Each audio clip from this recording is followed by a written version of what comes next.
Hey, what is going down, everybody? And welcome back once again to a very special Am I Still on the Air? It is the first one of 2025, and we are happy to be back with you guys. DONMEGA here, Frigginz, and Peeps. What is up, y'all? What is up, everybody? Thank you, DX, for having us on. What's that? It feels like Right. it's been so long since I've seen your faces. I know, it's been a minute. You guys are in the popcorn buckets. I'm sitting down here in the tickets. So I know we should trade places. You know how much I dislike popcorn. No, you're good. I like that. Just Like, some of these things you're going to say, I'm good with that. Lordy. Well, we are back, ladies and gentlemen. I feel it has been a hot minute. I think it was July, if I'm not mistaken, when we did Deadpool and Wolverine spoiler review was the last time that we kind of got together as a clique. But, you know, this one here is the annual tradition, and we had to do it, man. Every January, we get the team together, we assemble, and we come to bring you our top 10 movies of the previous year and our top 10 most anticipated of this new year that we're going into. Man, it's very exciting as we kind of wrap up and we say goodbye to 2024, talking through our top films of the year. And then as we look forward, it is January 2025, our top 10 films that we are most looking forward to in 2025 as well. So it's an awesome jam-packed episode, man, as always it is. So once again, I am DX DONMEGA from Am I on the Air? You can always follow the handles right there down at the bottom. Got Frigginz over here. He's been doing his friggin' movie reviews over on the Instagram. And then, of course, we got Peeps down here for my peoples doing his thing, the People's Forum as well. So the crew is back. We are ready to go. And very happy to be back. Very happy to see you guys. And, you know, this is an episode that we wait for every January. It's one of my favorite episodes to get into and kind of see where things have landed, because we know we're going to get a lot of get the fuck out of here's and all kinds of that good stuff, especially on Fred's side, because every year he morphs more and more into a film snob. And I'm telling you right now, it's even worse this year. It's just going down. Oh, I know. I saw that. I saw that cat review, and I was like, "Oh, we're screwed, man. We are screwed." So I'm ready to see, you know, because we always got Frigginz doing his thing. We always got Peeps. He's only seen kid movies all year, and but I think he branched out. I think he saw some extra stuff this year. I was very happy to see that he saw The Substance and he saw some other good things this year. So Anora, you know, things like that. So very, very happy to see Peep step his game up this year. So we'll see what he's got in store, and of course, I'll bring the blockbusters. So it's a good trifecta, is what we do, and we bring it all together for you guys. All the handles are there at the bottom, scrolling. If you need to follow along, do your thing. But we're happy to see you guys once again. So we're going to get right on into it. Let's not waste any time. We're going back to the last year, 2024. It was an interesting year, man. You know, when I was looking back through my list, I was kind of like, there wasn't a lot of bangers. There was not a lot of bangers. I had one 5-star movie all year. And we'll get to that later when we get to number one. So seriously, man, there was only one, and that's saying a lot, man. I was going back through and I was like, damn, man, I was being a little bit more strict, and I was like, man, it was just maybe an off year. That there was just no other movies that hit that quality for me. There was always something that kind of held some things back, but you know, but there was a handful of good movies. There was enjoyable movies, but man, not a year that really wowed me. I'll say that for sure. And definitely there was a handful that, looking back on our most anticipated for last year, that didn't make the list again. When we're looking at the top 10, I was like, damn, there's a lot of movies. Rest in peace, Argyle.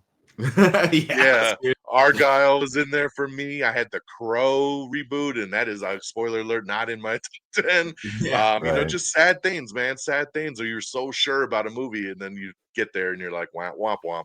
Unfortunately, so that is a bummer right there. But as always, we're going to start things off with honorable mentions. So we're not going to spend a ton of time on this, but these are just some movies that we saw, we really enjoyed, didn't quite make the top, but we wanted to kind of shout them out. And this is in no particular order. I don't rank honorable mentions. They're just, as I'm kind of going through my list, I'm like, you know what, I kind of want to shout that out and shout this out, and that's kind of where we jump in. So real quickly, I'm going to throw some movies out. Things like Rebel Ridge. I really enjoyed Rebel Ridge over on Netflix. This one definitely gets a shout out. That really wowed me. Boy Kills World, a really fun movie, man, that just nobody saw last year. And it was awesome. Crazy action, really fun stuff, and wanted to shout that one out. The Ministry of Ungentlemanly Warfare, awesome movie right there too. Henry Cavill and a whole bunch of people coming in, doing their thing. Awesome time. A movie that I'm shocked to say is on this list, but I was actually pretty impressed with was Wicked. Man, I was like, dude, when my wife dragged me to this movie, I was like, there ain't no way I'm gonna want to see this thing. Damn, that was actually pretty damn good. So I got to shout out Wicked right there. The Roadhouse remake. I really enjoyed that. This thing. It was a fun ass action movie over on Prime. It was. Jake Gyllenhaal. If you haven't seen it, check it out. Transformers 1. I'm not an animated guy. I usually stay away from these, but I got to check out Transformers 1. It was a ton of fun. Great heart. Funny ass movie. I loved it. Hitman with Glenn Powell over on Netflix as well. Another great fun time over on streaming. So check that one out. Kingdom of the Planet of the Apes. I just love this series. So it was cool to see it come back. I wish it had been a little bit stronger to actually make that top 10, but definitely worth a shout out. The Beekeeper. Was shocked by how much fun I had with this movie here. Jason Statham kicking some ass, directed by David Ayer. Had a lot of fun with The Beekeeper. And lastly, Godzilla X Kong, The New Empire, man, just another big popcorn flick. Seeing these two guys bash it out, and it's always a fun time. So just some quick shout out honorable mentions there. Frigginz, gonna pass it to you. What you got on the docket for honorable mentions? I also had Transformers 1. I do like animated films, and that was a big surprise. When they announced it, I didn't want to see it at all, but it won me over. Another streaming movie. I think, another streaming movie that was, I think, unlimited for movies was The Order. Very good story, very great acting from Jude Law. I'm an Aliens guy. We all know this. Alien Resurrection. Romulus, Alien Romulus did not make my top 10, but was on there for honorable mentions. DX, you and I got to go see a night before streaming release at the theater of The Idea of You. I'm a sucker for rom-coms, so that definitely was up on my list for a long time. I agree. Almost made my honorable mentions. I gotta tell you, I was shocked by how much that was a good movie. Oh, we had such a blast on that one. I agree with you on Hitman. That was a really surprise movie that just made me kept me guessing the whole. It's like all these twists and turns I wouldn't expect it. Very good. Had Rebel Ridge as well, just like you did. One that was in my top 10 that I thought would be in this top 10 was Fall Guy. Loved the movie. It was a blast. Just a few other movies beat it out. Kraven the Hunter, not like the best movie ever, but I had a blast with it. Definitely want to throw that in honorable mentions. Everyone's talking shit about it, but I liked it. But the biggest honorable mention for me this year really goes a huge shout out to scary movies, thrillers, horror movies. That's a genre I don't really like, but there was just a ton of really good thrillers and horrors that I ended up really enjoying, like Strange Darlings, Cuckoo, Smile 2, Maxine, Abigail. I mean, this was the year that it turned me into a fan of horror. And very I'll strong, close it out with very strong year for horror. I agree with you. Peeps, what you got? Any honorable mentions hit the top of your brain?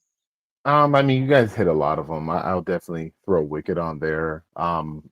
Honorable mention, like DX said, I'm definitely a family movie guy, taking my kids out and having a good time. So The Wild Robot was definitely a good time as well. Transformers 1 was pretty fun. Like you said in the beginning, though, DX, I mean, this year for me, you guys see 300 movies a year. I'll see like 50 movies. So, in terms of like honorable mentions, I don't really have like too many, to be honest. It was kind of a dud movie or year for me. Like even things like, I mean, I will say like Kong and Godzilla, didn't make the top 10. And I think at the end of the day, I was like I got my money's worth. Yeah, and let's see. Even Ghostbusters, right? Like it wasn't the best movie. It wasn't the worst movie of the year for sure. And when I left, it was just very mediocre and yeah, it was fine. But I don't really have much else to add in the world of honorable mentions because I don't. There's some really big hits for me and a lot of duds this year. So It's 2024, man, the year of the mediocre. I'll definitely agree with you on that. Right? I Year of the totally meh. disagree with you So- guys. I thought there was phenomenal films this year. It was a wonderful film season for me. I saw 101 movies this year, which is low on my standards. I was trying to beat last year's record. I did not. Yeah, I thought it was fantastic year for film. All right. Well, let's get on into it. So we switch from honorable mentions over to our top 10 of 2024. Can't so wait to hear what we're going to do Fred's here. Morning of the Spawn Deer. It's so beautiful. Cinematography, man, is going to get him every time. So we're gonna break this countdown into kind of two segments. We're gonna roll down 10 through 6 and kind of go around the room and then break down our top 5 there as we kind of go through. So very excited to get into it and break it on down, man. It's gonna be interesting because I know some of the movies Frigginz was throwing out. I got in my top 10, and then we're always curious to see where things land. It's funny with the Wild Robot Peeps. He brings that one up. Like my daughter had no interest in that movie and then went and saw it and hated it beyond passion. And because we were talking about top 10 movies today, and my wife brought it up, and she was like, "Hell no, that is not on my list." It was just so funny because I've never seen her so passionate about being against an animated film. But it's so pretty yeah, disappointing. it's an interesting one. So let's jump on into it, man. I'm going to start off here with 10 through 6. Coming in number 10 for me is Speak No Evil. This was a movie that came out a couple months back with James McAvoy, and just creepy ass movie. Intense. James McAvoy brings the crazy unlike anybody you've ever seen. If you've seen movies like Split and Glass, like what this dude can really bring to a movie. And Speak No Evil is one of these films that just he came in and just tore the house down. I mean, he's so charming and nice in the beginning of the film, and when he goes cuckoo in this film, he goes crazy. He goes full on hardcore, and it was a fun thriller. Had me on the edge of my seat, even though it's a slower pace in the beginning. It's just the build up as you kind of get into the story and you kind of see the cracks and you start to learn what the bigger overarching story is. And it stood out to me, man. It's one of these movies that when I think back on the year, it stands out in the back of my mind. So that's at my number 10 is Speak No Evil right there. Going into number 9, Frigginz mentioned it in his honorable mentions. I'm going to say it's Alien Romulus. I loved Alien Romulus. The last several Alien movies, I've been like, nah, they've just been disappointing. They haven't really done their thing. But then we get Fede Alvarez comes in, directs this thing, and it's just got the old school feel to it. And we got, all the creatures back, and it's just a throwback to an like old school kind of Aliens movie. And he killed it, man. I just thought it was just awesome from start to finish. My heart was racing. I was having a good time. I was on the edge of my seat, and it was just that pure popcorn, just horror action flick that I was hoping it would be. And I'm just so glad that it resonated so well as it did. So Alien Romulus comes in number 9. Another movie that Frickin's mentioned on his honorable mentions that really stood out for me that I loved this year and was pleasantly surprised was Smile 2. I loved Smile 2 so much, man. And I was a fan of that original film. I was looking forward to this one and just thought, okay, it's going to be good. Smile 1 was a good horror movie, but I haven't even really gone back and revisited it. Stop it, Peeps. But I gotta get some water. Sorry. Yes, exactly. You better chug that water every time you talking shit. But I went in everything, the pacing and the thrills and the scares and the twists and the turns and what's real and what's not. And the acting was so good, and just she was so on point, man. Naomi Scott, just props to her and just what she brought to this role.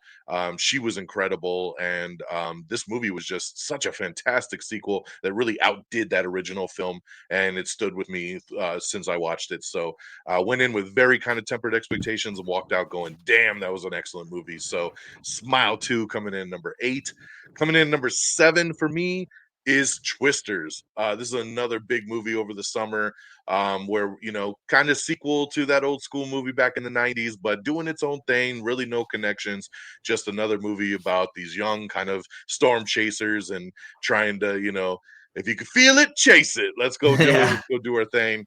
And you know, you got Glenn Powell in this one as well. It's just high octane, super fun. The graphics were amazing. It was just a thrill ride, man, from start to finish. So I had to throw some love to Twisters at number 7. And number 6, if you're looking right under Fred there on his cup, it's A Quiet Place Day One, man.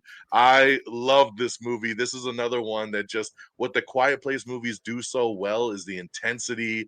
It's like I feel my heart pounding in my chest when I watch these movies. You want to be quiet. You never know what's going to happen. Things jump up out of nowhere, and you just never know what's going to go down. And having this movie take place in New York in a city that is just so loud and has so many things going on for it. It was such a unique kind of twist on the premise. If you're going to do this origin story, the day that they landed, and just kind of see it go. Lupita Nyong'o was awesome, and it just had me on the edge of my seat. It was heart pulsing from start to finish, man, and it really stands out when I look back at the year. So A Quiet Place Day One comes in at number 6 for me.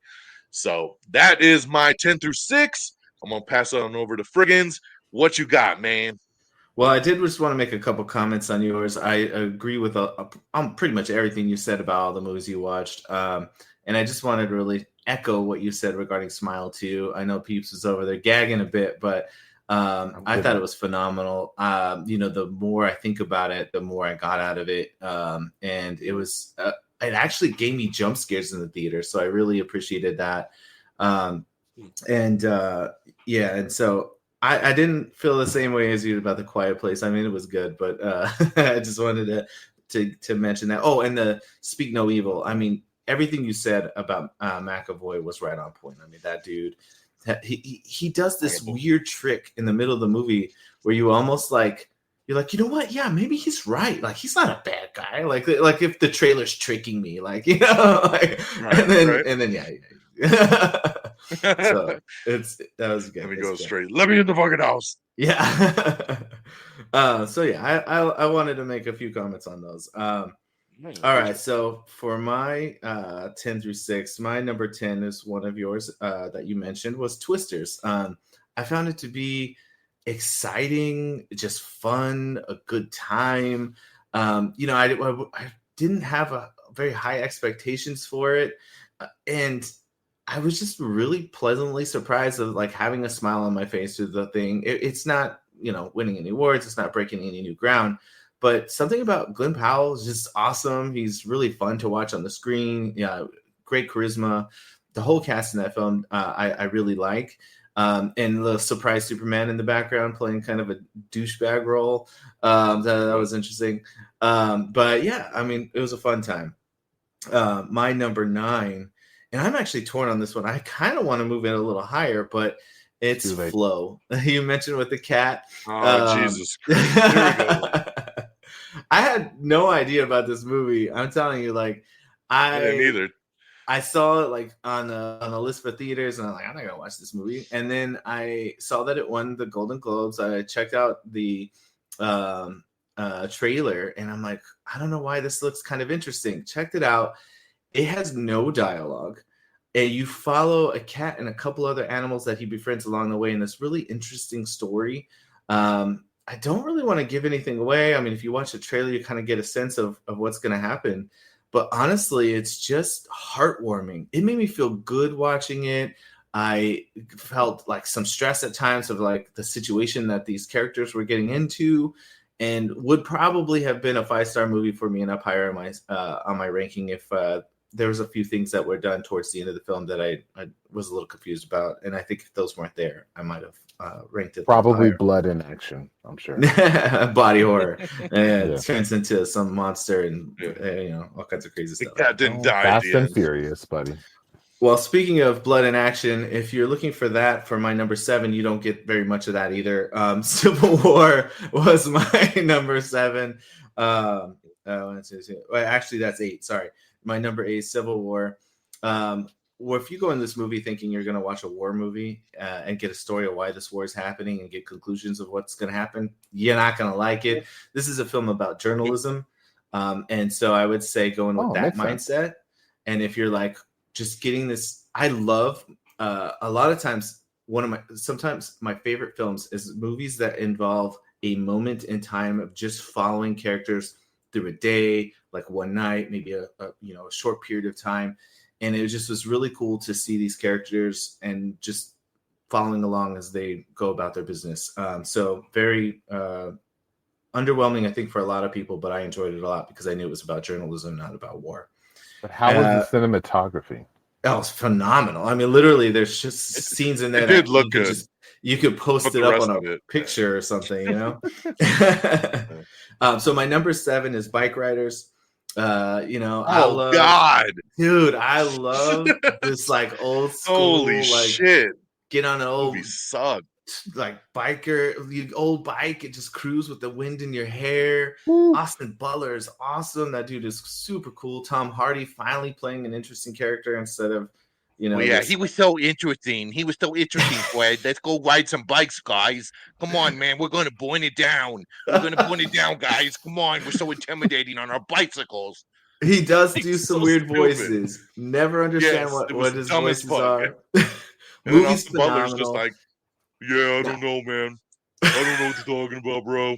Oh, I don't know. Let's just go ride some bikes, man. He's totally wrong. This movie takes you back into time, makes you feel like you're on a bike with wind in your hair.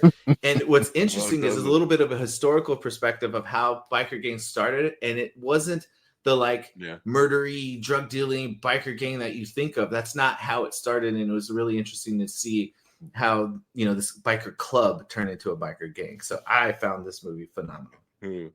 Biker gang meetup, and he drives there in a car. Exactly. And it was like a big that's to illustrate that we're not diving into details here, but put it down. Let's put it down. My number 6, I don't think is a movie either of you probably ever heard of. It's called Ghostlight. And this movie came up. I saw a trailer for it and I was like, okay, I'll watch that. There's an entire subplot that is not mentioned at all in the trailer. And when that subplot was kind of like creeping into the film, I kind of was going, wait, what happened here? What's this about? And then it had me in tears, like watching this movie. It touched on some personal notes for me. It had, wonderful acting. And again, if you watch the trailer, it's not even really telling you like the bulk of what's really going on in the film. They definitely do a great job of keeping some major point details not shown in the trailer, which impact and emphasize the film itself. Ghostlight's great film. Just have a lot of handkerchiefs nearby because you're going to cry your eyes out. And that's my 10 through 6. All right, Peeps. Let's bring the excitement back up. I don't know if I'm going to do that. I think this is going to be an interesting episode. Let me tell you. Unfortunately, I haven't seen Twisters.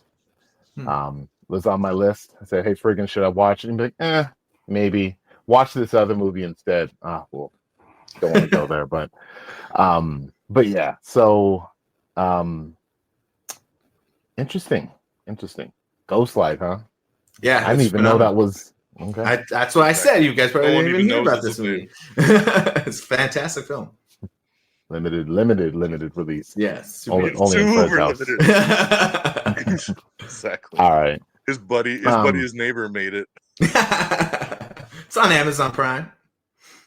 All right. So my list generally is composed of movies that obviously I enjoyed. And part of the things that I enjoy when I go to the theaters is just kind of receiving the energy that my kids give me. Like if my kids are having a good time and I'm having a good time, just that chef's kiss. It's just that extra seasoning that just makes the whole experience more memorable for me, and just overall a good time. But a movie I did not watch with my kids was my number 10, and that is Late Night with the Devil. This movie, for me, was a lot of fun, and I found myself like watching this and kind of forgetting that I'm actually watching like a horror movie. Like it felt like I was actually watching this documentary until things were happening, and then it just kind of okay, it just kind of threw me back into the reality that I was actually watching a movie. Unfortunately, the ending kind of falls a little bit flat for me, which is why it's not higher on my list. But I think like all the way up until the very end of the movie, I was having a blast, and I just couldn't. Oh, is this going to happen? Is this going to happen? And guessing and a lot of freaky scenes, I think as well. But yeah, that is my number 10. Interesting. My number I did my not number care for that 9. one. Yeah, yeah. My number 9 is a movie that my family and I really enjoyed, and that was the biopic, the Pharrell biopic, Piece by Piece. Um, Oh, gotcha. I am a huge Pharrell fan. I've been jamming out to his music since I was in freaking middle school, and um, when bringing my kids into that song into the theater and just kind of experiencing all the music with them, like my son became a huge fan and he loves that movie. He watches it like all the time now. He listens to Pharrell's music now, and just like I thought it was just a really fun way to tell a biopic story. Like I don't really, Ray or whatever else kind of movies out, the Elvis story, like I don't know, like those never really interest me, but this one actually like had me engaged, and I'm sure it's the Lego, so ADHD helps out a lot with that. But yeah, had a lot of fun with Piece by Piece. And yeah, the music, yeah, it was pretty dope. That's my number 9. Number 8, surprised this wasn't on your guys' list so far. Makes me think it's probably higher up on your list. But my number 8 is Furiosa. Oh yeah. A movie that unfortunately didn't perform that well in theaters. But man, like this movie, like I don't think it's as good as the first one, but it maintained that same kind of energy. I really liked seeing how her story plays out. Um, it's kind of funny sometimes seeing like a little kid version of Anya Taylor-Joy. She's like, "Oh, I'm just 11," but then I don't know. It was fun, but just it had that ridiculous action, the grittiness of a Mad Max kind of film, and really fun. And then a very ambiguous ending. I think that just kind of adds to the overall fun that I had with the movie. And what I like to think about in terms of movies and my enjoyment is like, did the movie accomplish what it meant to, and did I like it? And yes, this movie hits all of those areas for me. So Furiosa, a Mad Max tale. I don't Long title. The world of Mad Max. My number 7 was, I think, on Friggin's honorable mentions is Fall Guy. Movie I saw, much later than when it was released. But holy crap, this movie probably should be higher on my list. But the other movies kind of trump it. But dude, this movie was so like, again, I was talking about Furiosa fun. This movie is literal fun. Like I just found myself just grinning at the hilariousness that this movie is giving me. And then like Friggin's, I'm a sucker for a good love story. And the Ryan Gosling, like the king of of rom-coms or just romantic stories. And oh He's my just gosh, awesome, period. what was the actress name? What's his name's Emily wife? Blunt? John Krasinski, Emily Blunt. Like the two of them, like I love the chemistry between those two. It was so believable. Yeah. It was so fun, and just Aaron Taylor Johnson, just over the top actor, He was and great. it was so. I love to hate that guy. It was really good, and the movie actually made me like kind of appreciate this thing that I've actually appreciated for a long time, but like stuntmen and even just the effort that goes into like a big action scene in movies. Like we sit back and you're like, that was a good scene, but like it probably took them months of like preparation and then like trying to get that perfect shot. And oh man, like, and even when they mentioned in the movie, like, oh, is there an Oscar category for that? It's like, no, it's not. And it's like it should be, right? I don't know. Like that's Yeah, part it of should be. making a movie. Absolutely. You want to do sound, you want to do music, you want to do acting. Like, why not the actual stunts that make us love these movies? So I don't know. But yeah, definitely Fall Guy is my number 7. And my number 6. Yeah, number 6. Don's gonna get the fuck out of here when he hears like what's above number 6. But Oh god. my number 6 is Dune 2. Okay. I don't think those of you that have seen this movie, there's really not a lot I can say that you don't already know, but like watching this movie, it's like you just feel that, like you just see greatness. It's like, okay, this movie is definitely going to, I think, have like longevity, and I think people are going to be appreciating this film for a long time. And it's funny because I actually I tried watching the first Dune 7 times before watching these two. And then it wasn't until after I finished this one that I watched the first Dune. I'm like, why would anybody say they like Dune to even try to watch these movies after watching the first Dune, the original Dune from the 80s is so bad. It's I digress. But Dune 2 was just it just gave me that big epic scope, the Star Wars, the like the classic Avengers movies. It just felt big, and I'm like, "Hi-ya!" like just kind of hollering and screaming with the music. I don't know. It was a lot of fun. It's a great good airplane movie. Yeah, so that's how I watched it. Yeah, and that's my 10 through 6. All right. All right. We'll circle back around. We'll go, we'll actually go 5 through 2 because I think we might have some uniformity on number 1 here. So we'll save 1 for the end here. But we'll see. We'll Don't see. be mad at me, We'll Don. circle back. Oh no! He's Are you going to fuck ruin up it the whole for flow? us. He's going to Oh, fuck up the no. whole flow, isn't he? God damn it. Jesus. All right.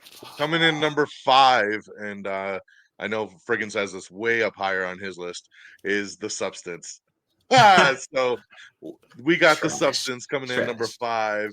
5 with Demi Moore, man. Oh, dude, this movie, like, I did not get a chance to see this movie in the theater. I wanted to so bad, and nobody that I knew, because these guys didn't talk to me about it, and then everyone else I knew was like, I don't want to see that. I don't want to see that. And nobody would fucking go Don. with me. So I did not get to see it in the theater. And then when it hit stream, Oh, I had to sign up for a fucking free trial to Mubi so I could watch this fucking thing, and it was awesome, man. I was floored. Like, when I watch movies at home, it's very hard to put the phone down and pay attention. Like, I'm always doing 5 million different things, and I never give a movie at home 100% attention. 5 minutes into The Substance, and I was like, let me put this away here real quick and let me Oh my god! because this is got my attention, and I am in the way it was filmed, the way it was shot, just everything, man. It just had me hooked. And Yes. dude, Margot Qualley, Demi Moore, the two of them going back and forth in this like crazy body horror. It just had everything going for it, man.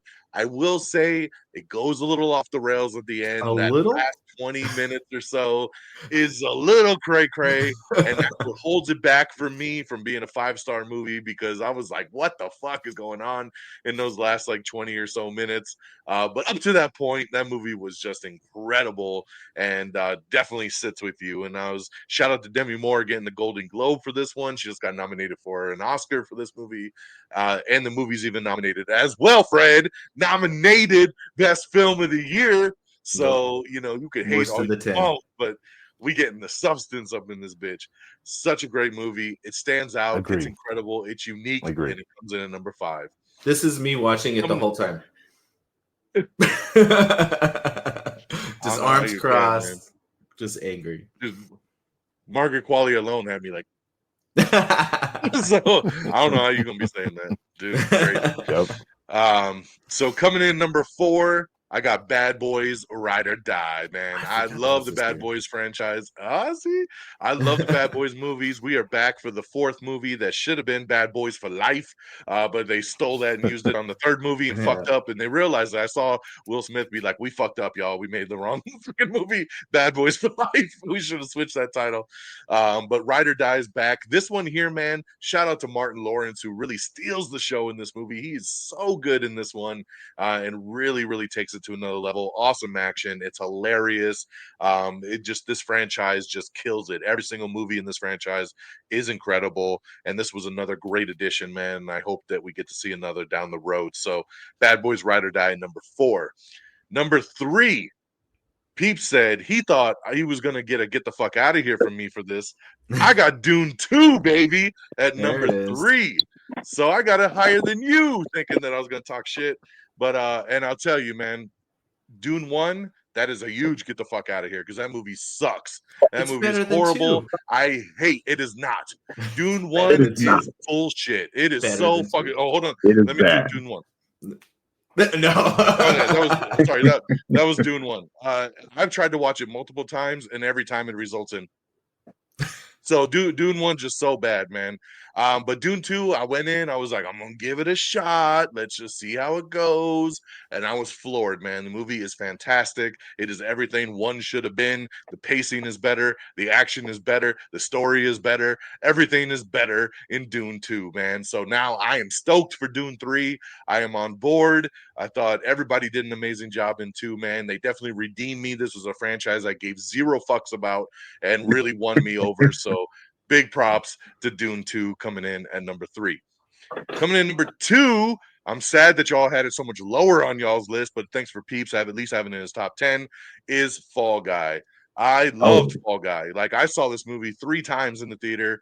I had such a fun time with this one, man. Ryan Gosling, Emily Blunt, everything you guys said. It's action-packed. It's hilarious. It's just the way it's filmed is great. I love the direction. I love the style. I love the music. This movie is popcorn summer blockbuster personification, and I loved it, man. Another movie that really underperformed this summer, and I don't understand why, because everybody I know that watched it really liked it. So it's just crazy to me. But man, I had a blast with this one. So going down to number 2, this was an easy thought when I was putting this list together, where this one was going to fall for me. So that is Fall Guys. So I'll pause at number 1, and I will shift over to Frigginz. Let's do 5 through 2. All right. So all 4 of these movies, Don, you're gonna you might as well just check out now because you're gonna hate them all. Oh, I know. I'm about to kick you. But my number 5, Peeps will enjoy, because I only saw this because of Peeps. And of course, that's right when we lose him. Go perfect. Perfect timing there, buddy. The show must go on. So yes. We live, baby. We live. Well, actually, Facebook, real quick, YouTube, Twitter. Come on. Yeah, let's start throwing out the shout outs there. Oh, there he is. I dragged that a little bit long enough to get him back. You did. Because Peeps would enjoy, then I lost it. Yeah. Because Peeps is the one who forced me to watch this movie. I never would have watched it on my own. I don't. It was one of those experiences where it was a bunch of like a big group of friends, and that is Hundreds of Beavers. This movie is ridiculous. If you watch the trailer, you'll say, "What the hell?" But there is something about this film where Peeps told me before we watched it. He said, "This is the movie where I've never seen payoffs happen later in a film. Like stuff you see in the beginning truly pays off towards the middle or towards the end. You see development, you see this growth in this character, and it's one of the most bonker things you'll ever see, and it looks totally stupid. And honestly, if I hadn't seen it with a group of friends where we were laughing and talking about it, I don't know that I would have liked it as much as I did. But it is a wonderful film experience. It should not work at all, but for some reason it does. And I was crying to tears watching this film. I mean, belly laughed so hard I couldn't breathe. It was phenomenal. And number 5. My number 4 is A Complete Unknown. That's the Bob Dylan biopic with Timothée Chalamet from your Dune series. I went into this. I saw it. Big screen, super loud. I think it was IMAX, and it was just so awesome to hear this music. I'm not a music fan, really. Like, I mean, I like music, but I'm not like a big music person. I couldn't even tell you a Bob Dylan song. So this was good for me because it was like kind of teaching me a little bit about this character. And it did some things a little bit different than most musical biopics in that you don't get stuck just seeing a story about how drug abuse and alcohol abuse ruined a person. It talks more about his character and like his weird personality. And it was just phenomenal. All the songs were used really well to kind of also emphasize some of the points. And I just had a blast with it. My number 3, I don't even know why I watched this, but I went in to an IMAX screening and watched The Brutalist. Obviously, that won a Golden Globe for Best Motion Picture. Adrian Brody coming in, playing an amazing character, following this character's life story. The events that take place were exceptional. This is what you think of as an Oscar movie, though. So, it's very character focused. Amazing cinematography, amazing sound. I have not, like, in a movie like this, I haven't really been impacted as deeply with the music than this one. And maybe that was because I was watching an IMAX where everything's like amped up, but the music really, really stood out. And obviously the acting is phenomenal. I won't be surprised if this one's Best Picture and he wins Best Actor as well. And my number 2 is lovely Anora, not The Substance. Anora is a phenomenal film. It is one of those ones you have to put some warnings because it is about a stripper prostitute type thing. So don't watch it when you're at Denny's. Don't watch it when you're at Denny's. Make sure you're home alone. Maybe don't watch it with your mom. It's a little awkward.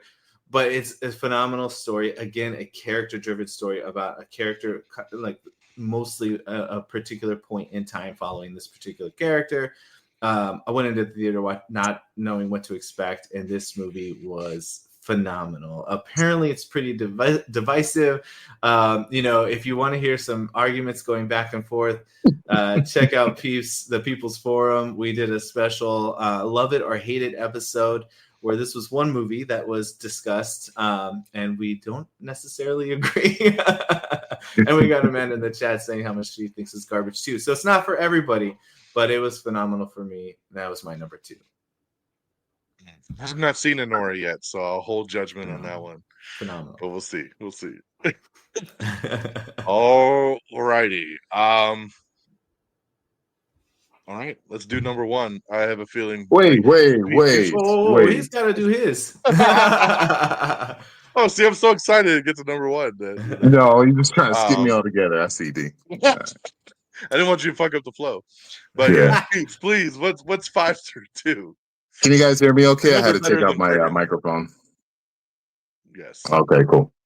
All right, so the reason why I said me placing Dune in that spot, DX, and you give me the get the fuck out of here, is when you hear about what's in front of it. So that's the thing.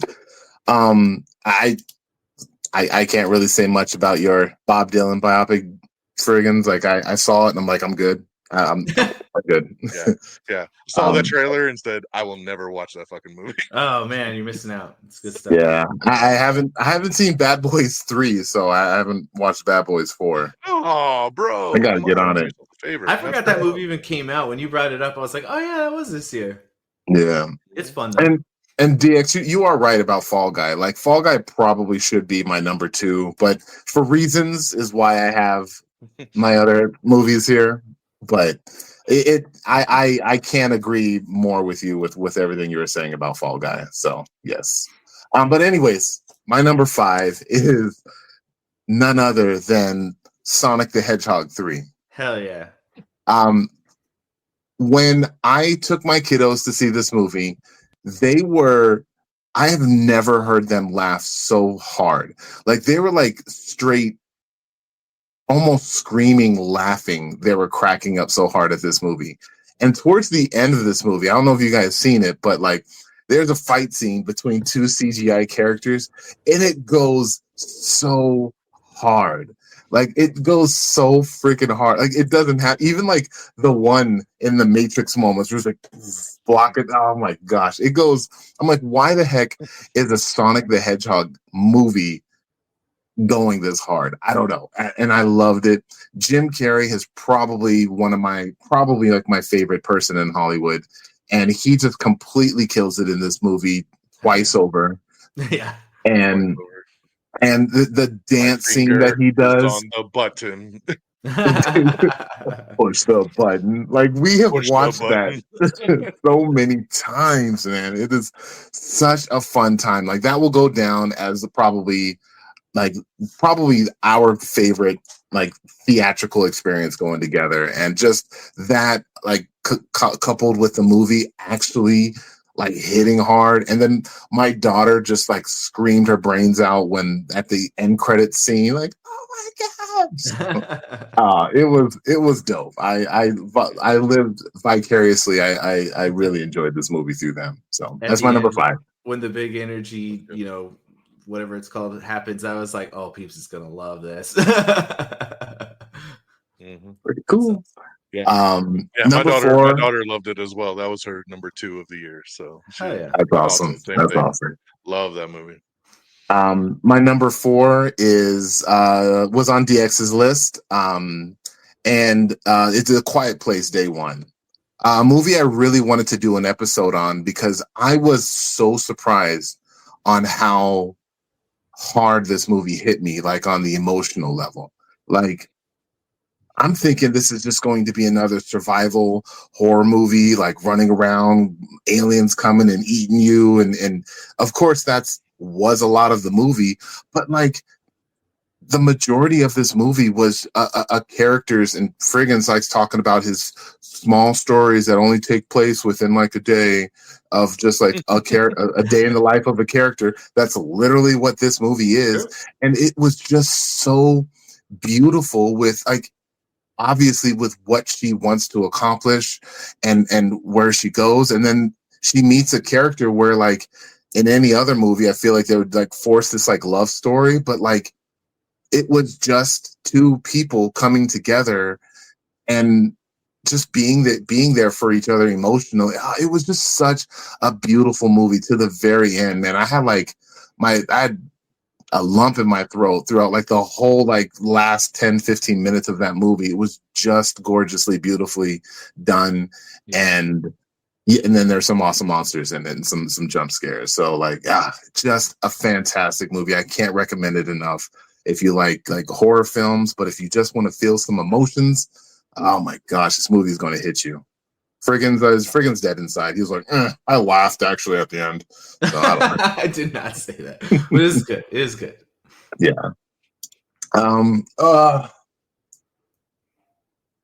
My number 3 is Deadpool and Wolverine.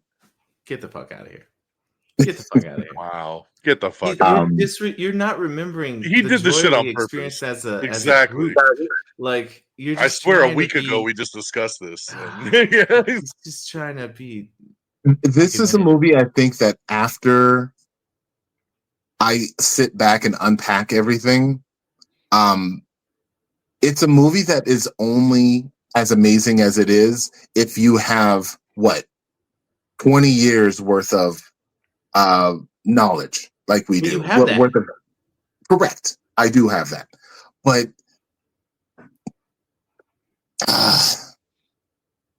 I am giving credit. I am giving credit to my 1 and 2 more because you just need to pick up those movies, and I think you're going to have an amazing time with the 1 and 2. Versus this one, it sucks because I love sharing movies with friends, and every time I share this movie with people, I'm like, "Oh, so you've seen this, right?" And they're like, "No," and I'm like, "We gotta do homework." Okay.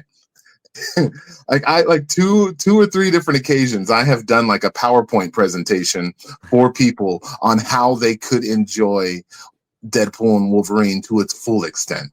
Like it is definitely fun. It is well written. It is the jokes are on point. It is a fantastic 5-star movie without a doubt, without a shadow of a doubt.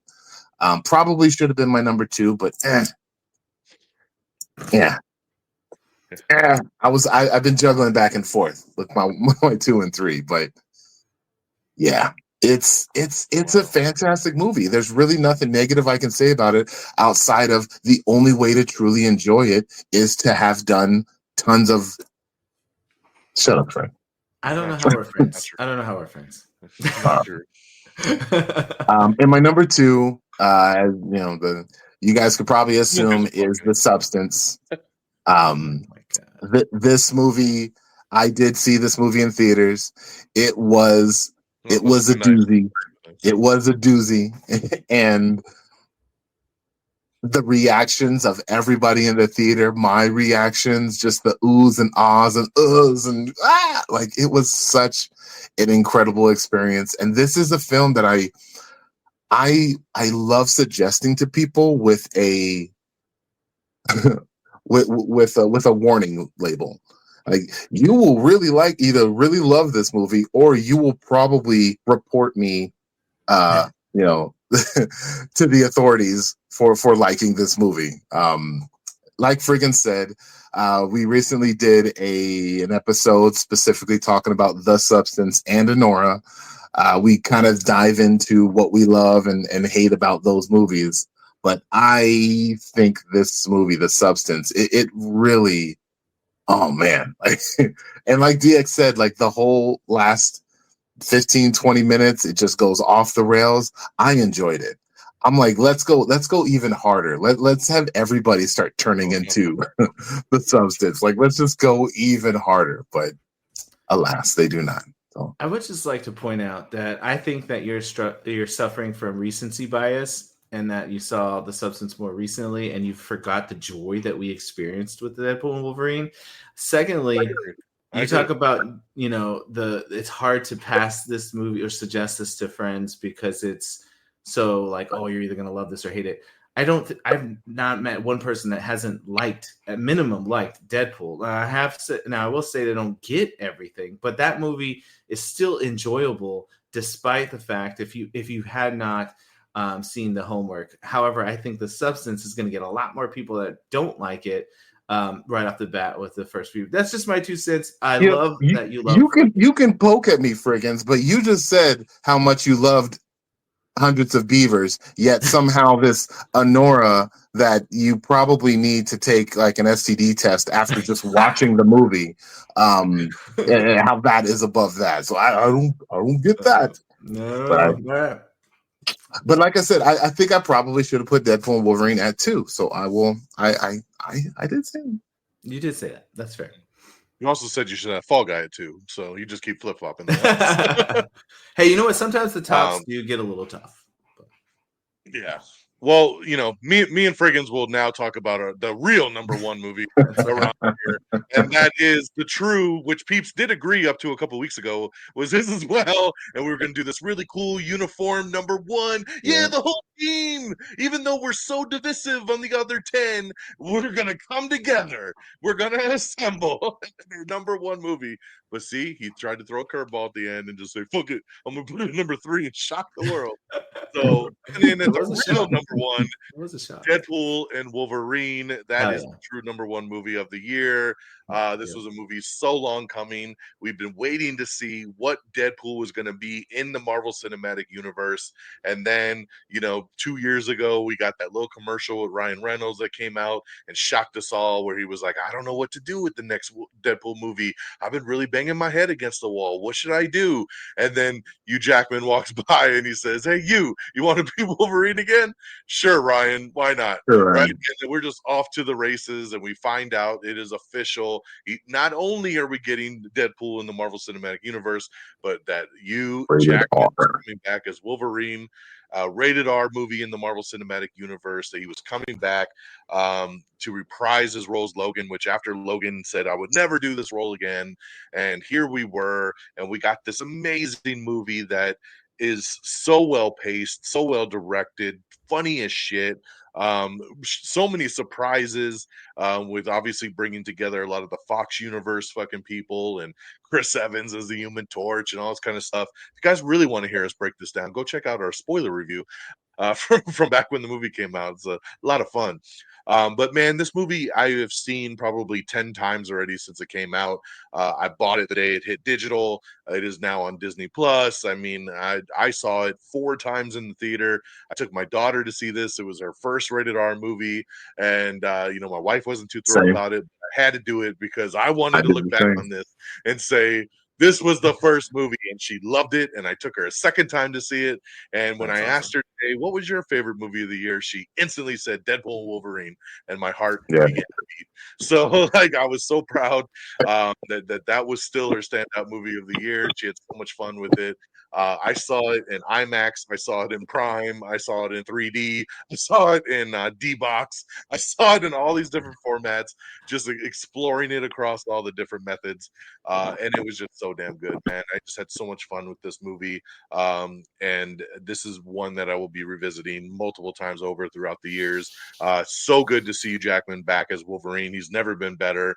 And Deadpool just, Ryan does his thing with this character that is just so incredible on all different levels. So this was a no-brainer.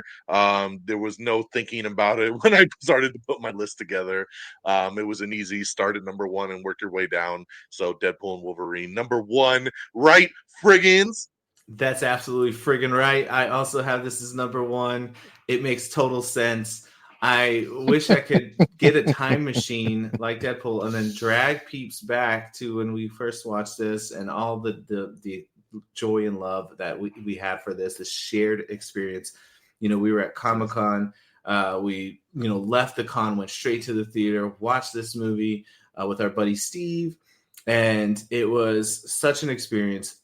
You talked about, we were all wondering what Deadpool was going to be in the MCU. And I think a big surprise to me in this one wasn't necessarily how much he was in the MCU, but rather the goodbye, the love letter, the saying goodbye to the Fox universe.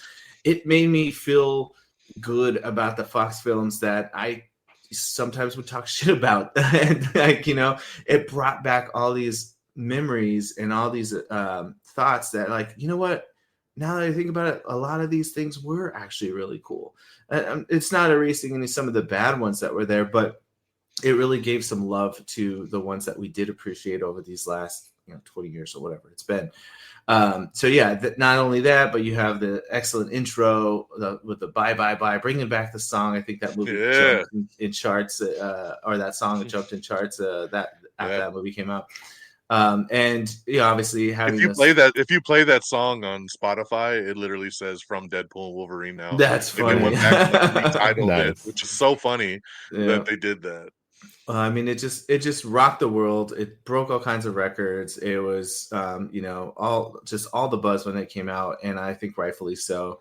Ryan Reynolds does an amazing job of not only portraying Deadpool, but finding ways to bring in all these other people to get cool cameos, introducing my favorite character, plus bringing some of my old favorites from some of those old ones. So it was just a true joyful experience, making me feel like a kid again. And how can that not be my number 1? Yeah. How could it not? Right? Peeps, not be number 1. So please walk me with the correct number 1 here. I have a feeling I know where this is going. Frigginz knows. Frigginz knows. I swear to God, you say that fucking beaver movie too? I swear to God. Hundreds of Beavers is my number 1. It's really good. It's really good. My fucking God. DX. So the reason why I put this at number 1 is I loved this movie so much. I actually set up 3 different watch parties for this movie to experience this movie with friends. And every single time, everybody loved it. And I wouldn't know. I wasn't invited to this watch party. So 3 different ones, you said. 3 different ones. When I come back down, we'll set one up and we'll watch it with you when I come guys. back down. Thanks, guys. Always lovely. Oh man. Trying to get the reactions. Yeah. I don't know. Like Frigginz said, this is a movie that it has pretty much 0 dialogue. There is an actual story that is going along with the movie. It has I think $150,000 budget. It's a super small like low budget film, but my God, it is so funny, and and things are happening in the movie, and you're thinking like, oh, that's silly, but then they actually they come back into play like later on in the movie, like, oh, this is a little foreshadowing and whatever, and I just think it was just it's a good time, and it is much easier for me to do a watch party with hundreds of beavers than it is for me to do with the substance or Deadpool and Wolverine. To be honest, I can do a watch party with you guys with Deadpool and Wolverine, but my comic book friends are very limited, especially nowadays. Comic book movies are dead. So yeah, I don't know. I don't disagree with you guys for having Deadpool and Wolverine where you have it. And you're right. I probably should have put it there. And friggin', yes, I definitely remember the good time that we had watching that movie, but 3 watch parties. I don't know. Plus my own experience going to our local theater, the Loft, and like them doing this whole introduction of the film and everybody in the audience just going nuts and clapping at multiple times of the movie. It was a good time. And that is why I have Hundreds of Beavers at my number one. I could respect that. I mean, in the sense of like, you're not wrong. Everything you said about the movie is fantastic. I had those same experiences. You know, we just like to give each other shit when usually I'm the one that's getting the big get the fuck out of here. But you know, for tonight, I think you take that He trophy. definitely took the record. I'll take it. But I just wanted us to back you up in the sense of saying, like, I do agree with you about how phenomenal this film is, and it is definitely worth a watch.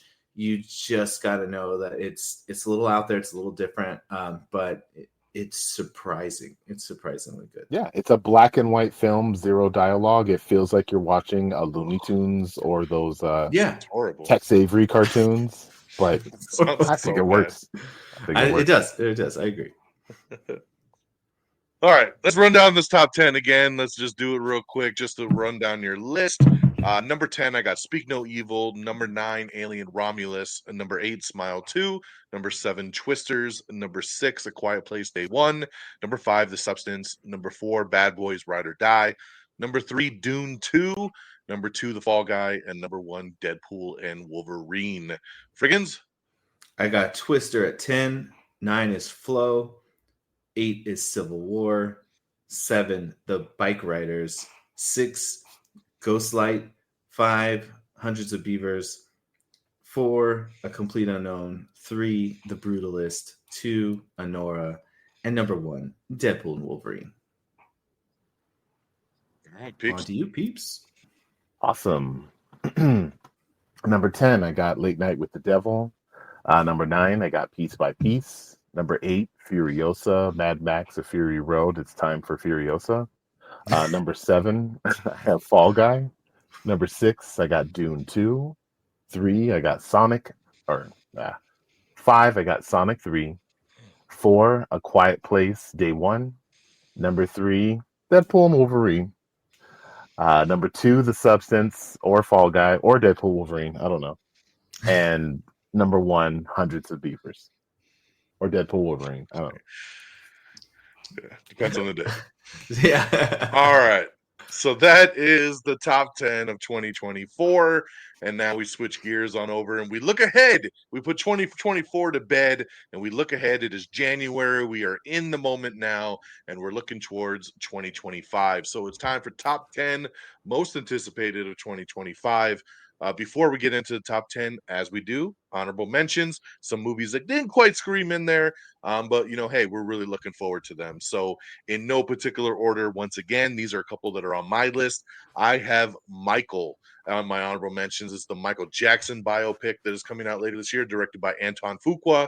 I think it's going to be incredible. I love biopics, and Michael Jackson just so phenomenal, and I can't wait to see how this is portrayed on the big screen.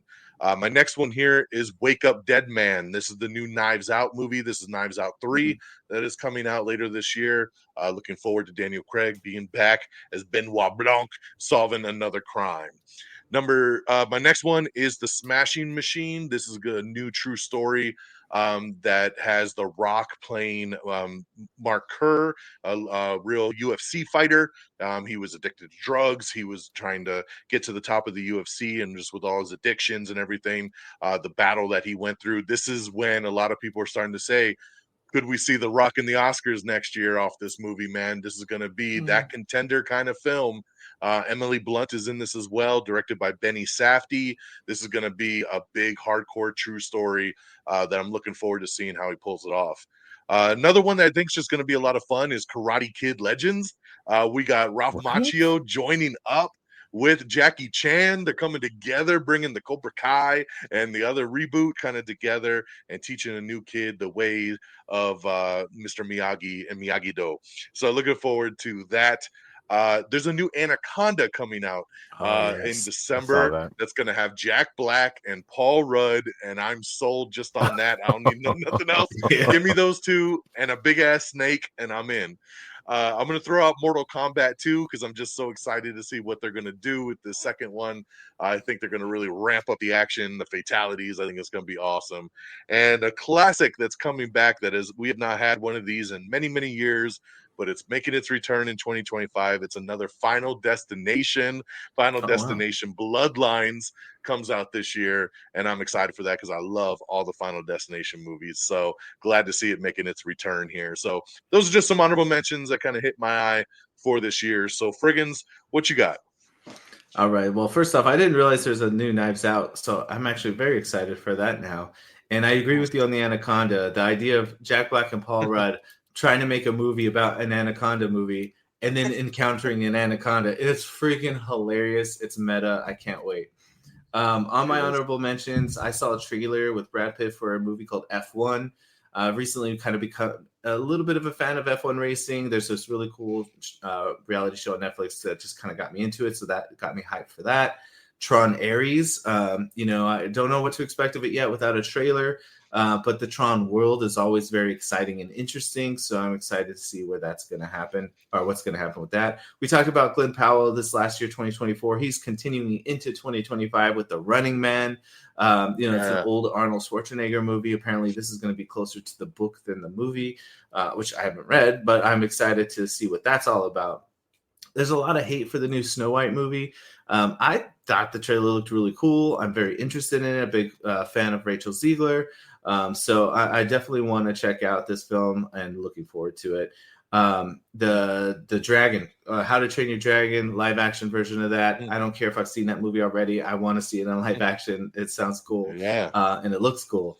And the last honorable mention I'll throw out there is I saw this trailer for a film called The Amateur. Kind of a spy thriller, trying to get revenge. Oh man, that trailer had me hooked from the get-go. I was tempted to put this in my top 5. I was so into it, but then I broke down the list, and there's quite a few good movies coming out good-looking movies. Rami Malek, man, that one looks pretty good. Malek is great, But that's my honorable mentions. Love it. Very good, very good. Peeps, what you got? I didn't know about. I saw that Anaconda movie. I had no idea who was in it. Now I'm actually intrigued for that. So, it looks good. Sounds I'm good. definitely all in. Also, I didn't know that there was a sequel to the Knives Out movie coming out either. So yeah, definitely. I love the other two. That one as well. There is a Smurfs movie that's announced that has Chris Miller behind it, and Chris Miller, every animated movie he's attached to, I actually love. So not.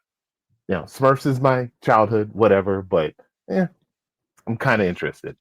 28 years later, pretty big fan of the first two. I love zombie films, so I can't wait to see what else they're doing with it. The Naked Gun, apparently they're doing a Naked Gun movie, and I just love all the old Naked Guns, so I can't wait to see what they're going to be doing with the new one. Apparently there's a Predator movie coming out. This should be in my top 10, but I don't know. It's hard when you haven't seen anything. Gotta see something on that, Exactly. It's hard. And honorable mention, but there's a Now You See Me 3 coming out, and I was a pretty big fan of the first two, so not seeing anything on it, I'm very curious to see what they're going to do with that. It could be a lot of fun. Yeah, that's pretty much all I got. No, I think that sounds good too.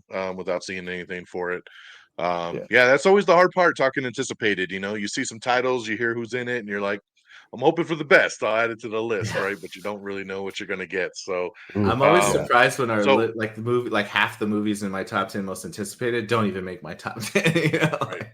Exactly. You just never know, man. We got to see how it rolls out. So, all right, that's anticipated honorable mentions. Let's switch and get into our top 10. We'll do it the same way, go 10 through 6, and then we'll circle back around. So, coming in number 10 for me is The Accountant 2.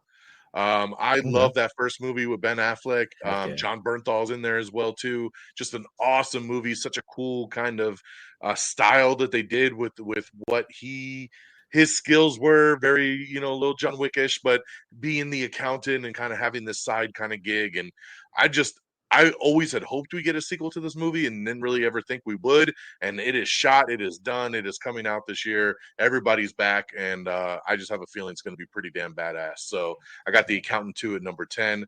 Coming in number 9, Frigginz mentioned it on his honorable mentions, but I'm going to put Tron Ares at number 9. I also love the Tron movies, and I feel like they're kind of doing a reverse Jumanji here with Tron. Tron Ares is going to be the Tron world coming into our world and kind of flipping it, so those people are coming out and bringing that technology into our real world, which is going to be a cool kind of way of kind of going into it off the grid.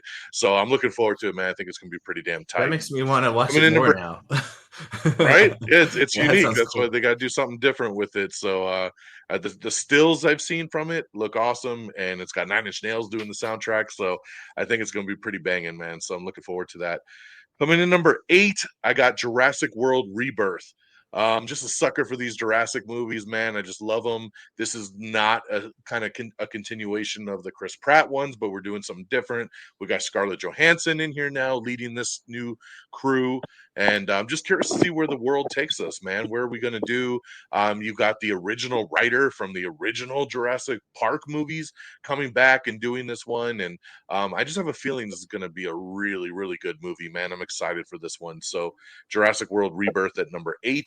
Number 7, I actually had this on my anticipated list last year, but the movie got bumped. So it got bumped to my list this year, and that is Ballerina. So So we got Ballerina here, of course, from the world of John Wick. This is the spinoff with Ana de Armas, where she is just whooping ass. That trailer is incredible. And this takes place between John Wick 3 and 4 on the timeline. And I love Ana de Armas. I love the world of John Wick, and I can't wait to see her kick some ass. So even though I was anticipating it in 2024, I'm really anticipating it now in 2025. So it hits number 7. And coming in at number 6 to wrap up the first portion here, it's going to be Mission Impossible: The Final Reckoning. I love the Mission Impossible films. Dead Reckoning was incredible. I saw it 2 times in the theater. We've been waiting for this part 2. It was also supposed to come out last year in 2024. It got bumped because of COVID and everything that was going on. Everything got delayed. The strikes, all that stuff that kind of got in the way. But it's coming now. We got a trailer out for it. It looks incredible. Kind of positioning this one up to be the last one, maybe, especially with that title, The Final Reckoning. So I'm excited to see where Ethan Hunt takes us on this one. A lot of running from Tom Cruise once again, and we're doing our thing. So I'm excited, man. I know it's going to be awesome. So that comes in at number 6 for me. So Frigginz, what you got? 10 through 6. Actually, 2 of mine match exactly 2 of yours. So that's kind of nice to see. I love it when we match. Yes. My number 10 is Sinners. That film starring Michael B. Jordan has an amazing trailer. I'm absolutely interested and hooked. Like I said, 2024 was the year of horror films for me, really pulling me into that genre, and a genre that I've always disliked.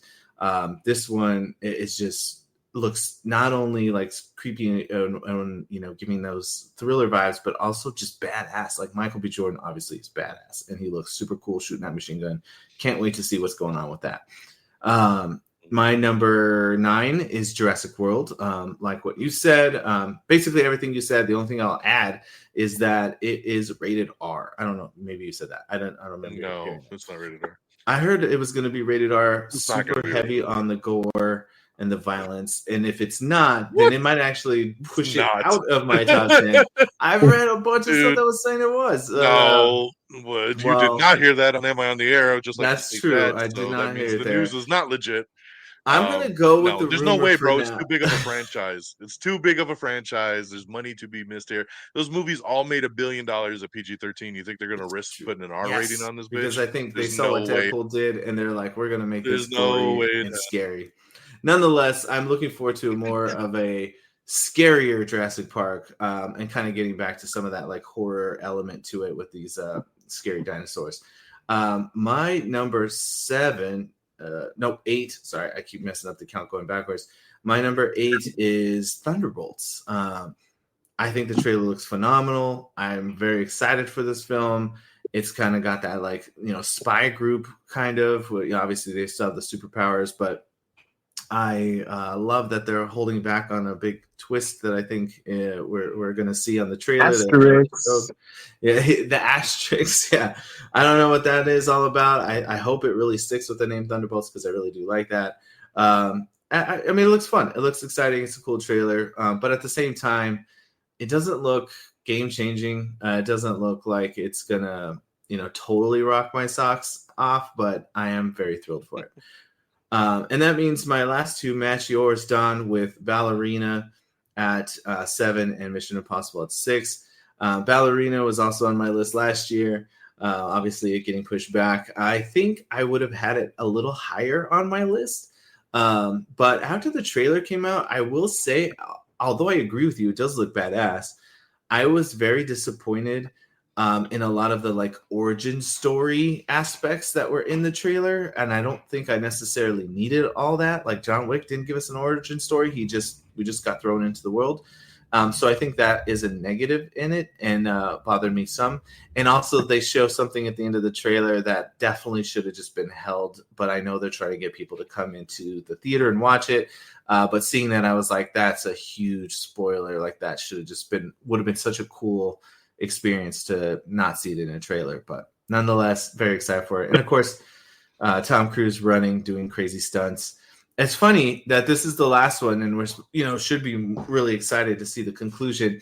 But the last movie had such a better trailer with the jump off the motorcycle, off the hill, and everything, and just giving so much more excitement. I felt almost a little less excited for this final reckoning, but nonetheless, I love these movies. It's one of my favorite franchises, and I'm excited to see possibly the last one. We'll see. We will see. All right, peeps, what you got? 10 through 6. What was your number 7, Fred? That was the Ballerina. Oh, okay, gotcha. Yeah. All right. Well, my number 10 is Zootopia 2. Heck yeah, that's gonna be great. I should have had that on my honorable mention. Here we go. I like Zootopia 1, Yeah. and I can't wait to take my kids to see Zootopia 2. Number 9 is the How to Train Your Dragon movie. I thought the original films are amazing, and the fact that the original director of the animated movies is coming in to make these movies, I think is really cool. And I've seen like behind the scenes on all the practical effects that they're using for this movie. Of course, there's going to be tons of CGI dragons flying and shooting fire, but they have massive animatronic dragons that they're using for this film amazing as well, which I always appreciate and look forward to. So that's my number 9. What about Gerard Butler coming in as the dad, reprising his role? Yeah, the Gerard Butler reprising his role as the dad. It's almost as cool as Maui coming back, or The Rock coming back as Maui. Yeah. You're welcome. Number 8 is Mathregan 2. Megan 2.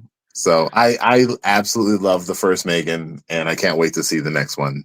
Megan 2.0, I think it is. So yeah. 2.0. I'll tell you, peeps, I don't think I would have watched the first one except for your review got me interested in it. So yeah. You're welcome. Number 7, maybe you can get the fuck out of here moment, but number 7 is Superman. It's this low on my list because I'm just not that guy for DC. I'm sorry. I'm sorry. But the thing is that I will admit, as shady as I am with DC, that trailer did look pretty. Not just pretty. That trailer was incredible. I will give all the props and shout outs to that. But I'm just not excited. I'm like, oh, I can't wait. I don't even know when it's coming out. Is it summer? Is it December? I don't know. Comic-Con. We got July 11th. Oh, not quite No, Comic-Con. we're not going to that. This is before. I think Fantastic Four is Comic-Con. Sorry. Okay. Well, let me know when you go, DX. And my number 6 is The Running Man. I love the original The Running Man, and the fact that Edgar Wright is going to be at the helm of this one, I'm like win-win. So that's that. I'm really excited and kind of intrigued for this movie. I mean, he did such an amazing job with like Baby Driver and Scott Pilgrim that I really want to see what he's going to do with this crazy futuristic. Isn't Running Man already take place in today's past? Wasn't it like 2000 like 10 or something like that? Yeah, something like that. I don't know. But yeah. Anyways, and that's my top 6. Woo! All right, let's get into that top 5, baby. Coming in at number 5 for me is Captain America: Brave New World. Looking really forward to this one. We're finally getting multiple Marvel movies this year. We only got one in 2024 with Deadpool and Wolverine, but we're back to 3 movies this year, which is awesome. Anthony Mackie, of course, officially taking over the role as Captain America, and you got Harrison Ford jumping in here as Thunderbolt Ross and the Red Hulk up in here. So going to be great stuff. It looks awesome. It looks very Winter Soldier. It looks like that just old school thriller espionage kind of stuff going on, and it looks like a ton of fun. So I can't wait. Already got my tickets for the IMAX opening night. Let's roll. That's at number 5. Coming in at number 4, I'm gonna keep it in the Marvel world. It is Fantastic Four. Coming in at number 4. Oh, I didn't even plan that. Look at that. Fantastic Four at number 4. Lower than I thought. Okay. So, or AKA First Steps, I think they added to it, which is stupid as hell. But looking forward to this, man. I think the cast is incredible. I'm looking forward to the fact that this is kind of they're in another universe in this movie. They are not in our 616. To see kind of what this retro 60s futuristic vibe is of their world and how they come into our world by the end of this movie to kind of set up for Doomsday, with, of course, Robert Downey Jr. being Doom, and how they kind of blend these universes. My guess here, because they do have Galactus, is that their universe will be 8 by the end of the damn movie, and they will jump ship to the 616. So we'll see how it plays out. But I'm looking forward to it. Again, we don't have anything to go off of other than some set photos that have dropped here and there. The rumor is that the first trailer or teaser at least will drop on the Super Bowl. So hopefully in a couple of weeks we'll get that. So that comes in at number 4.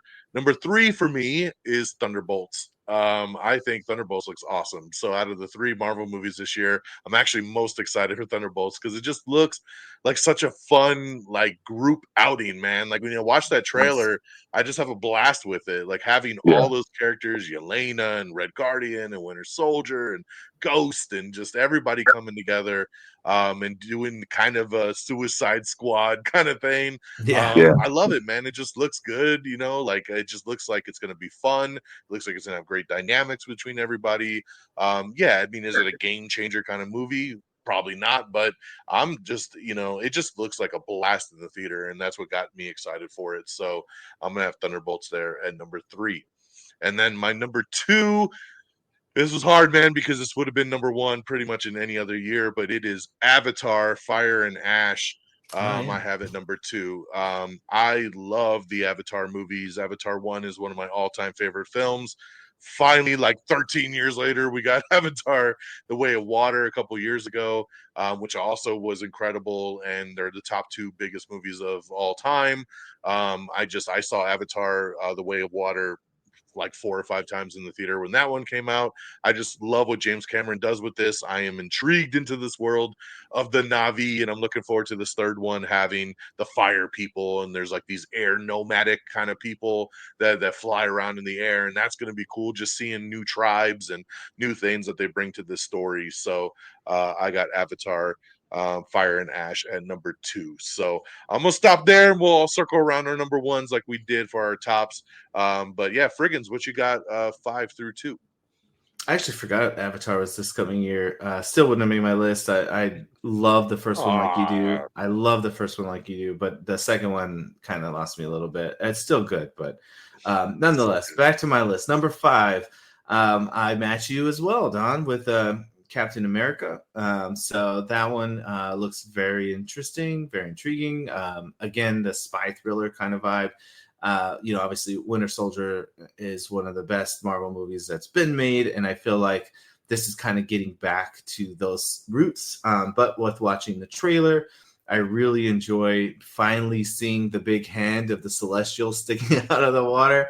So I'm glad also to hear there's the shield. That's what I was waiting for. I saw you turn around. I was like, he's going to get the shield. Hell yeah. So I got to get it. So very stoked for that. And I match you on that number 5. My number 4 was a little lower on your list earlier, Don. And that's The Accountant number 2. The Accountant, the first one, is one of my favorite movies. Every time I watch it, I go, man, I forgot how much I really like this movie. And, it brings me a lot of joy rewatching that movie over and over. And I don't know why. I always kind of forget it. And then I watch it again and I'm like, oh, yeah, this is pretty freaking amazing. My number 3 is on your honorable mentions list, Don. And that was Mortal Kombat 2. You guys know me as being a huge Mortal Kombat fan. I went bonkers over that first movie. I thought it was phenomenal. I cannot wait to see this movie. And then you add in Carl Urban to the cast. And while I don't necessarily see him as a Johnny Cage, I still think he's awesome. And I can't wait to see what they do with him in this role. But more so than anything, I just want to see some more Scorpion, some more Sub-Zero. But bring me all the Mortal Kombats. Let's go. And keep it rated R, please. Thank you. Number 2 is the Fantastic Four. The rest of the subtitle that I don't care. So steps. That's right. I have seen a little bit of footage that they've revealed. I know, I wasn't in the Comic-Con showing where I got to see it live, but they later leaked online or whatever. I saw some clips showed something. I can't remember what it was. But obviously I haven't seen a lot. They didn't have much to show at the time, more like concept stuff. And it has me intrigued. I'm a big comic book fan, but I've never really cared for the Fantastic Four all that much.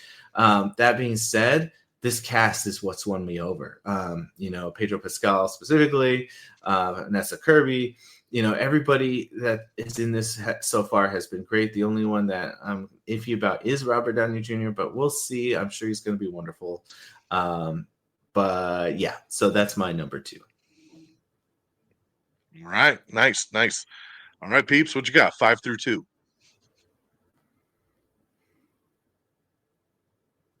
We can't hear you. I think you're on mute. Hey, there he is. There it is. So my number 5 is Avatar 3. Their Fire and Ash. Is that what it is? Yeah, I disagree with Frigginz. The first Avatar blew me away. Second Avatar was just beautiful on a completely different level. I don't know. But like we say, I don't really. It's hard to say how excited I am without actually seeing anything. But it's Avatar, right? So it's got the same director, same people coming back. It's got to be good, right? Right.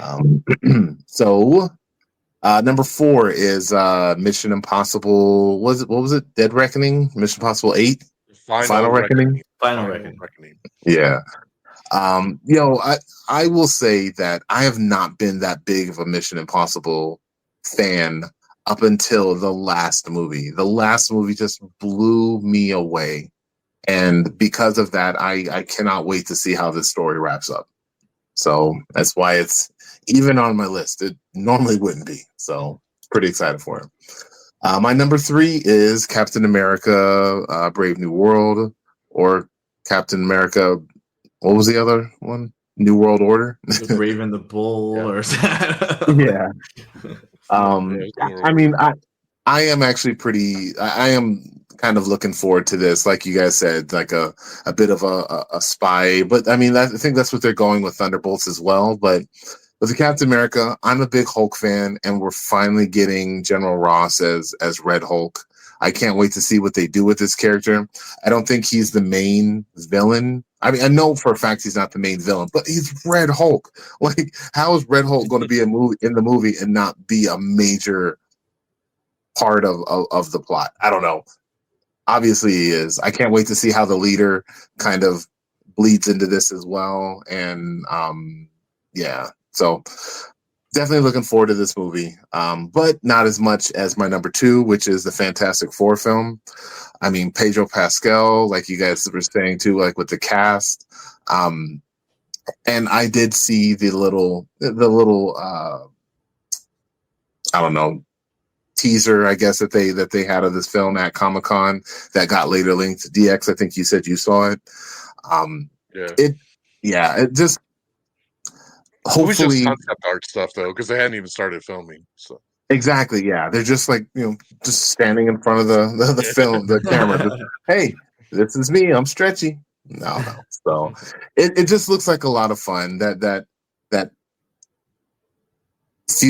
you said, DX, that 60s futuristic, the world of tomorrow is today. That looks like a lot of fun. They got the flying car. I don't know. Is the robot Robbie or whatever going to be in it? I don't know who's voicing him, but I don't know. Anyway, it looks great. Galactus looks great. I can't wait to see how they tie it into everything else. And yeah, so definitely looking forward to that. Nothing new that you guys haven't already said. So, and that's my number 2.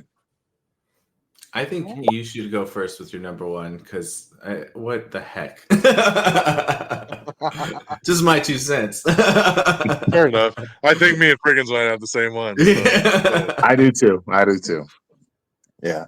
Well, my number 1 is Thunderbolts. So I think this movie has a lot of side characters that I have loved in the Marvel movies. I think just the Red Guardian alone is great, and I love Yelena. I've been wanting more of Ghost. I hope they do something fun and interesting with Taskmaster.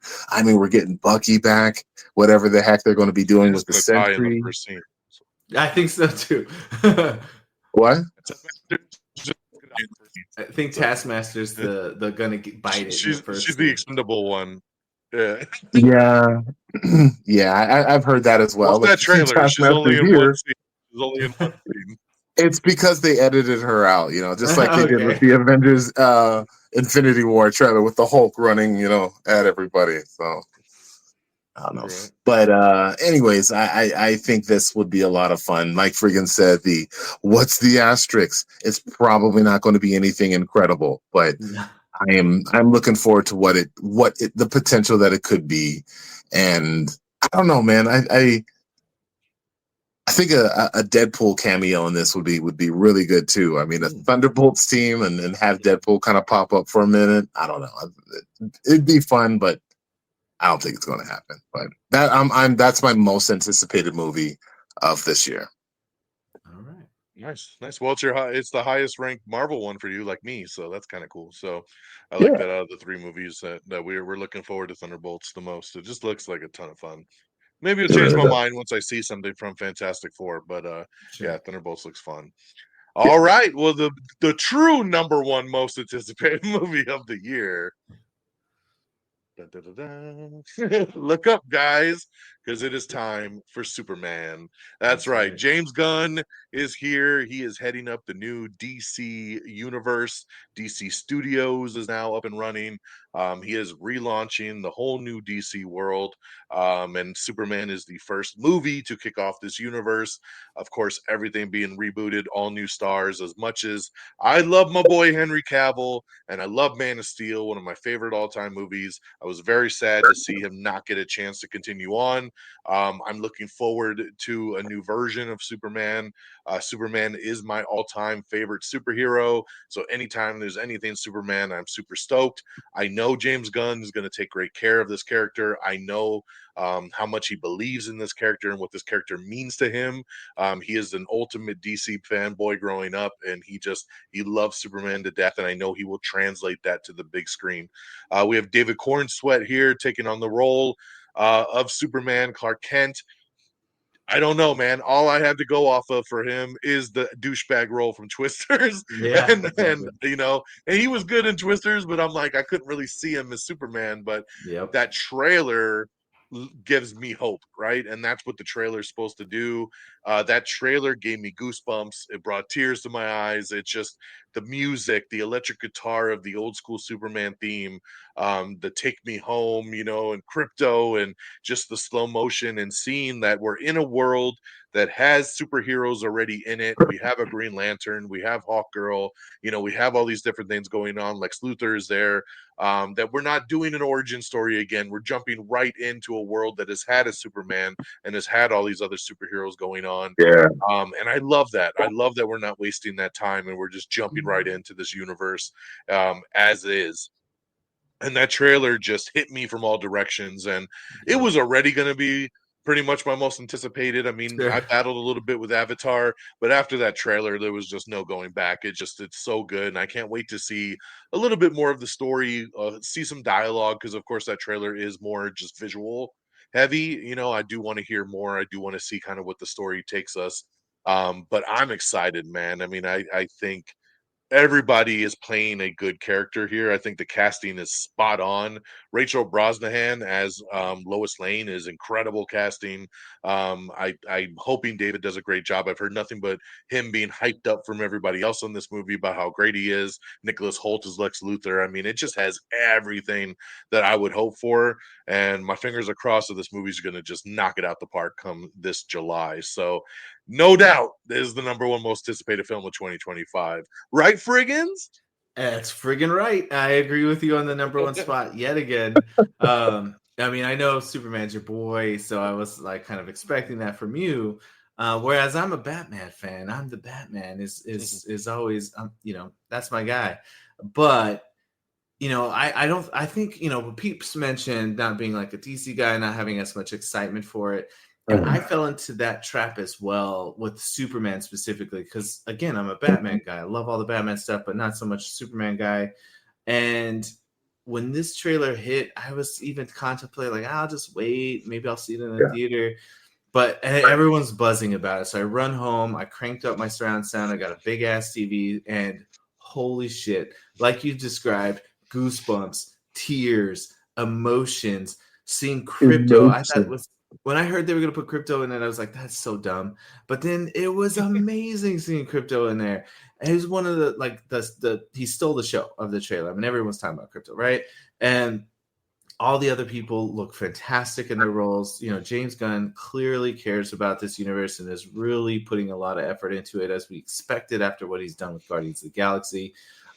So I don't know, man. To me, it's just got all the feelings that I used to have watching the old Superman the movie back when I was a kid, and emphasize it even more. And I just cannot wait now. Today, actually, as the day that we're recording this, James Gunn had released a new trailer. It's a very short one that shows mostly the same new things as the first one, but it does add some additional flying motions of Superman. So we get to see Superman doing like flying around, and it looks really freaking good. And it just really, really added to that excitement for me. But yeah, after that first trailer, there's no going back. This one bumped up to my most anticipated movie. And I am very excited and have a lot of hope that the Superman movie is going to be great. And that's kind of the point of Superman, is to give us hope. And so that's what I'm looking forward to this year. It's not an S. Not an S. It is all about that hope, man, and we hope it's going to be a killer movie coming in number 1. So let's recap again as we do. Coming in number 10 for me is The Accountant 2. Number 9 is Tron Ares. Number 8 is Jurassic World Rebirth. Number 7 Ballerina from the world of John Wick. Number 6 is Mission Impossible Dead Reckoning. The Final Reckoning. Number 5 is Captain America Brave New World.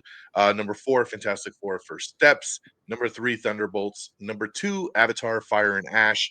And number 1, Superman. Frigginz? All right, I got on number 10, Sinners. Number 9, Jurassic World. Number 8, Thunderbolts. Number 7, Ballerina. Number 6, Mission Impossible Final Reckoning. Number 5, Captain America: Brave New World. Number 4, The Accountant number 2. Number 3, Mortal Kombat 2. Number 2, Fantastic Four, Something About Steps. And number 1, Superman. Yes, sir. Peeps, what's your top 10? I got number 10, Zootopia 2. Number 9, How to Train Your Dragon live action movie. Number 8, Megan 2.0. Number 7, Superman. Number 6, The Running Man. Number 5, Avatar: Fire and Ash. Number 4 is Mission Impossible: We Gonna Reckon. You Gonna Get Reckoned. Number 3 is Captain America: Brave New World. Number 2, Fantastic Four, Fred's title. And number 1 is Thunderbolts, asterisk. Thunderbolts, asterisk. All right, guys, that is our top 10 of 2024 and our top 10 most anticipated of 2025. That's how it goes down. We'll be back again in about a year to see how did it all play out, what stuck, what didn't stick, what surprised us, and what let us down as we kind of do this again each and every year.